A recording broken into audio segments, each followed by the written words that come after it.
As aulas na rede municipal de ensino começam na semana que vem. E entre as muitas preocupações dos pais, como escolher a escola ideal e o meio de transporte dos pequenos, está também a lista de material escolar. E é justamente sobre a mochila que vai carregar todo esse material para a escola que o Altiora Jornal vai voltar a falar hoje. Especialistas advertem que o sobrepeso pode acarretar problemas de saúde. A reportagem é de Natália Pelletiaro. Elas despertam os olhares da criançada, são coloridas, de todos os tamanhos e formas variadas. Cadernos, livros, canetas, haja material escolar para carregar. E é por isso que precisamos tomar alguns cuidados na hora de escolher a mochila ideal. As crianças acabam carregando muito peso, e isso acaba afetando a coluna vertebral, os pés e o quadril. E os problemas pioram quanto mais pesada for a mochila e maior o tempo da criança com ela nas costas. O excesso de peso, ele vai estressar, né, provocar um estresse, uma sobrecarga na musculatura, né, e pode vir a desenvolver dores nas costas, um desvio lateral da coluna, que é uma escoliose, ou até uma hipercifose, né, que é uma curvatura anteroposterior da coluna torácica, então ele fica tipo um corcunda, né? De uma criança que pesa 30 quilos, o ideal é que ela não carregue mais que 3 quilos, né?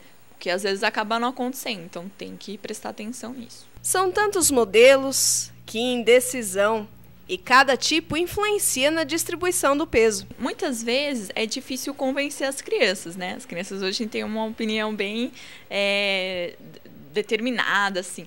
Mas o ideal seria aquela mochila de carrinho. Mas também tem que tomar cuidado para como vai transportar, né? Porque às vezes a criança está totalmente rodada transportando no carrinho, né? Então isso aí também não vai ser legal. Então alternar, né? Às vezes puxar o carrinho de um lado, às vezes puxar do outro, às vezes até na frente, tipo um carrinho de supermercado mesmo, para não estar ficando com uma rotação em excesso, né? A mochila tradicional com 2 alças, se você carregar as 2 alças no ombro corretamente, você não deixar ela, porque ela tem o ajuste da mochila, né? Você não deixar ele muito solto, para que a mochila tá quase chegando no chão, puxando a criança para trás.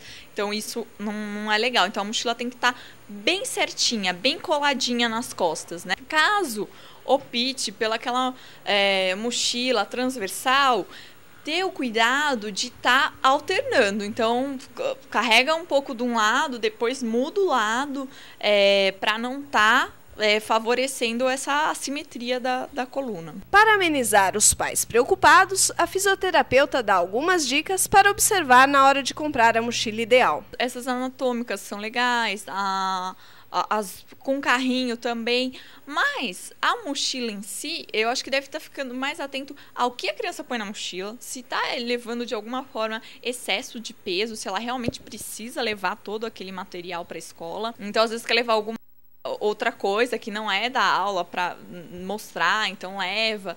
E como ela tá carregando, entendeu? Se ela tá usando as 2 alças, às vezes tem as 2 alças, mas ela tá usando uma alça só, né? E o carrinho, se tá andando muito torto, a criança tem que estar... O carrinho é legal, mas tem que estar numa postura correta para segurá-lo, né? Para empurrá-lo. Bom ficar atento, né? Bom, em Brasília, 513 deputados federais e 54 senadores tomaram posse nesta terça-feira. Dentre os deputados, 233 são novos na casa e 280 foram reeleitos. Somente 111 parlamentares são de oposição ao atual governo. Os congressistas elegeram também pela 4ª vez José Sarney como presidente do Senado. Na Câmara dos Deputados, ficou definido que para esta legislatura os partidos estarão divididos em 5 blocos.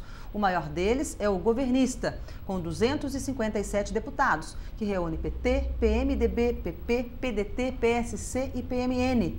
Até o fechamento desta edição, a eleição da mesa diretora ainda não havia terminado. O candidato, que tem o apoio de 21 dos 22 partidos da casa, é o atual presidente da Câmara, Marco Maia, do PT do Rio Grande do Sul. Os deputados Sandro Mabel, do PR de Goiás, e Jair Bolsonaro, do PP do Rio de Janeiro, concorrem à presidência como candidatos avulsos, sem o apoio dos seus próprios partidos. Confira agora as notícias que ficaram em destaque em alguns dos principais sites de notícia nesta terça-feira.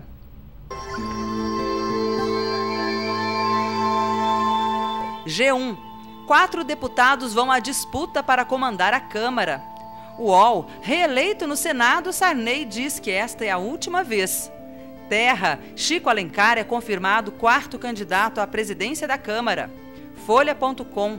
Protesto contra governo reúne multidão no Egito. JB Online. Pela 4ª vez, José Sarney é eleito presidente do Senado. Estadão. 1 milhão nas ruas contra Mubarak. No 8º dia seguido de protestos populares no Egito, a oposição aumentou a pressão nesta terça-feira para que o presidente Hosni Mubarak deixe o governo. Nesta terça-feira, a manifestação popular tenta reunir 1 milhão de pessoas contra o governo no centro do Cairo.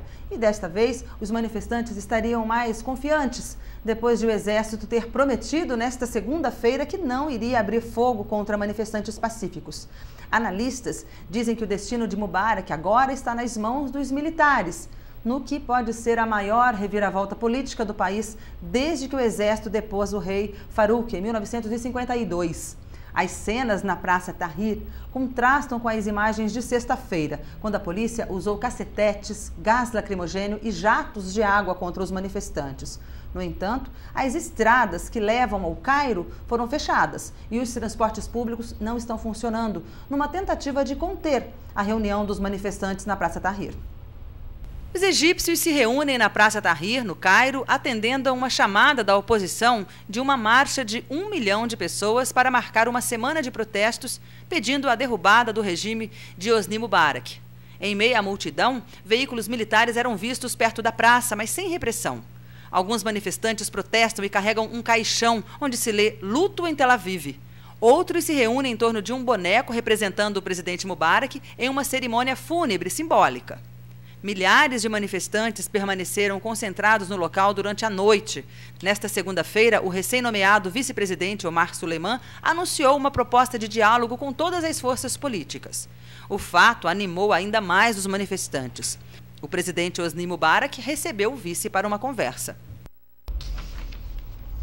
O presidente não se manifesta publicamente desde sexta-feira. A Irmandade Muçulmana anunciou, em nome da coalizão de grupos de oposição, que só começará a negociar quando Mubarak deixar o poder. Na segunda-feira, Mubarak fez uma série de concessões à oposição, mas que não pareceram ter convencido. O vice-presidente Suleiman disse que a prioridade do novo governo é combater a pobreza, o desemprego e a corrupção.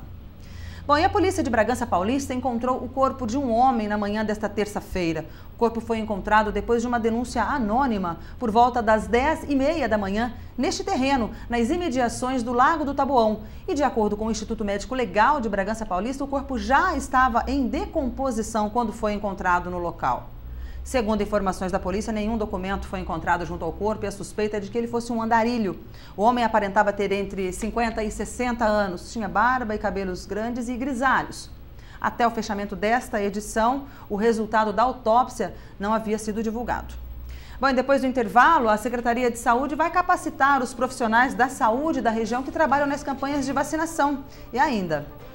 Em Bragança Paulista, moradores protestam por conta das filas no posto de saúde do Planejada 1.